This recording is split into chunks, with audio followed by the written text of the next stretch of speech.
बहुत समय पहले की बात है। नंदनवन में एक हाथी रहता था। हाथी बहुत विशाल था, परंतु दिल का बहुत अच्छा था। जंगल के सारे जानवर हाथी को बहुत प्यार करते थे। जब भी किसी भी जानवर के ऊपर कुछ मुसीबत आती थी, तब हाथी उसे मुसीबत से बाहर निकालने में सहायता करता था। एक बार जंगल में कहीं से एक खूंखार शेर आ गया। उसने आते ही अपने आप को जंगल का राजा घोषित कर लिया। शेर बहुत ही दुष्ट था और बिना कारण के ही जंगल के सारे जानवरों को परेशान करता रहता था। शेर को जो भी जानवर मिलता, शेर उसका शिकार कर लेता था, चाहे उसे भूख लगी हो या ना लगी हो। वह मारे गए जानवरों में से कुछ को खाता, बाकी को बिना खाए ही फेंक देता था। शेर की इन हरकतों के कारण जंगल के जानवर बहुत दुखी और डरे हुए थे। वे किसी भी तरह शेर को सबक सिखाना चाहते थे, परंतु उन्हें कुछ समझ नहीं आ रहा था कि क्या करें। एक दिन जंगल के सारे जानवरों में मीटिंग बुलाए। मीटिंग में चीता, भेड़िया, लोमड़ी, भालू, हिरन, लोमड़ी, बंदर और जंगल के बहुत सभी जानवर शामिल हुए। मीटिंग में बहुत से उपाय सोचे गए, परंतु किसी भी बात पर सर्वसम्मति नहीं बनी। अंत में एक बुजुर्ग भालू बोला, भाइयों, इस तरह तो हम कुछ नहीं कर सकते। क्यों ना हम हाथी के पास चलें और हाथी को सारी बात बतलाते हैं।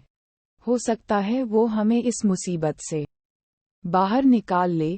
जानवरों को बुजुर्ग भालू की बात अच्छी लगी और सारे जानवर हाथी के पास पहुंच गए और सभी ने हाथी को अपनी समस्या बतलाई।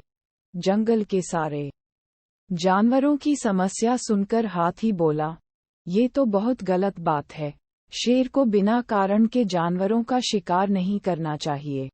इस तरह तो जंगल के सारे जानवर खत्म हो जाएंगे। मैं शेर से इस विषय में बात करूंगा।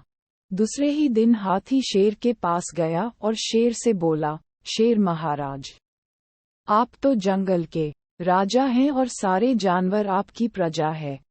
आप जिस तरह बिना किसी कारण के अंधाधुंध तरीके से जानवरों का शिकार कर रहे हैं, ऐसे तो जंगल के सारे जानवर ही खत्म हो जाएंगे। फिर आप अपना पेट कैसे भरेंगे? हाथी की बात सुनकर शेर को गुस्सा आ गया और शेर बोला, अरे मोटे हाथी, तू जानता भी है मैं कौन हूँ?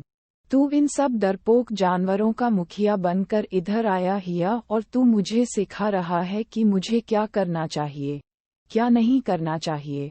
चल भाग जा, नहीं तो मैं अभी तुझे भी मार डालूंगा।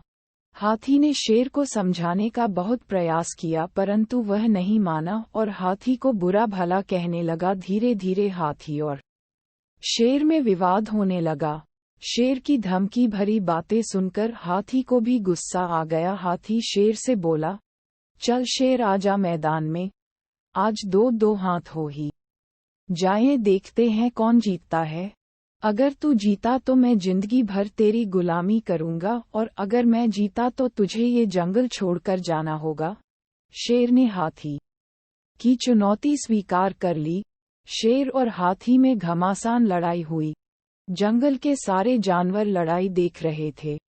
शेर और हाथी दोनों पूरी ताकत से लड़ रहे थे। किसी को समझ नहीं आ रहा था कि कौन जीतेगा। तभी शेर ने एक ऊंची छलांग लगाई और हाथी के ऊपर जा बैठा। ये देख हाथी को गुस्सा आया और उसने अपनी सूंड से हाथी को पकड़कर नीचे पटक दिया और पैरों से दबाकर बहुत मारा। इस तरह पिटाई खाकर शेर अधमरा हो गया और हाथी से माफी मांगते हुए बोला, हाथी भाई, मुझे मत मारो, मैं अपनी हार मानता हूँ। मुझे समझ आ गया कि जब चोट लगती है तो कितना दर्द होता है। अब मैं किसी भी जानवर को बिना कारण के परेशान नहीं करूँगा। मैं ये जंगल छोड़कर चला जाऊंगा। इस प्रकार लड़ाई में हाथी जीत गया और शेर हार गया। हारने के बाद शेर जंगल छोड़कर चला गया। जंगल के सारे जानवर बहुत खुश हुए और सभी ने हाथी को धन्यवाद दिया। सभी ने मिलकर हाथी से कहा, हाथी जी, आपने इस खूंखार शेर से सभी जानवरों की रक्षा की है। हम सब मिलकर आपको जंगल का नया राजा बनाना चाहते हैं। हाथी ने कहा, भाइयों, मैं जंगल का राजा नहीं बनना चाहता। मुझे राजा बनने की कोई इच्छा नहीं है। परंतु जंगल के जानवर नहीं माने और सभी ने मिलकर हाथी को जंगल का नया राजा बना दिया। इस प्रकार उस दयालु हाथी के राज में सभी जानवर बहुत सुखपूर्वक रहने लगे। शिक्षा। शेर और हाथी की कहानी से हमें शिक्षा मिलती है कि कभी भी अपनी शक्ति का दुरुपयोग कर कमजोर को परेशान नहीं करना चाहिए। पूर्ण विराम उद्धरण चिन्ह।